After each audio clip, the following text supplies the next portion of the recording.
जी, breaking news आ रही है जी middle east से आखिरकार जो अमेरिकन सोल्जर्स हैं वो मिडल ईस्ट में पहुँच गए हैं। वो डिप्लॉय हो गए हैं, वो जो सोल्जर काफ़ी दिनों से निकले हुए थे मिडल ईस्ट में आने के लिए, जैसा कि ट्रंप ने अनाउंस किया था, तो वहाँ हो गए हैं। अब उनका नेक्स्ट मिशन क्या होगा कि उन्होंने स्ट्रेट ऑफ हॉर्मुज़ को खुलवाना है और सेकंड जो उनका खर्ज आइलैंड है ईरान का, जहाँ से मोर देन 90% ऑयल ईरान का जहाँ से गुज़रता है, उस आइलैंड पे कब्ज़ा करना। तो ये इनके मेन 2 टास्क इनिशियली तौर पे होंगे।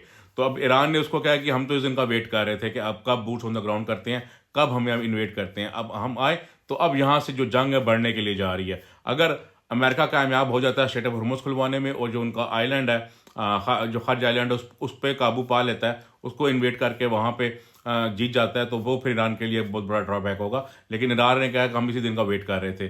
जैसा कि जो खर्ज आइलैंड है, उन्होंने वहाँ पे जो मिलिट्री इंफ्रास्ट्रक्चर है वो तो सारा तबाह कर दिया था, लेकिन ऑयल इंफ्रास्ट्रक्चर इंटैक्ट है, उसको भी कुछ नहीं कहा। तो ये एक इनकी बैकबोन है इकॉनमी की ईरान की। अगर ये वो कामयाब हो जाते हैं तो फिर ईरान को शायद कोई टेबल टॉक्स करनी पड़े।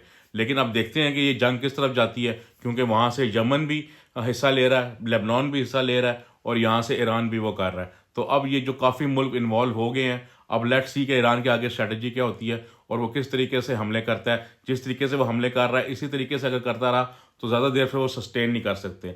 अगर अमेरिका के पास दिन कुछ कम ही है, जैसे जैसे जंग बढ़ती रहेगी इसकी कॉस्ट बढ़ती रहेगी और अमेरिका के लिए मुश्किल होता होगा।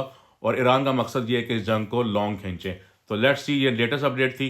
जितनी भी अपडेट्स आती है मैं आपको इंशाल्लाह देता रहूँगा।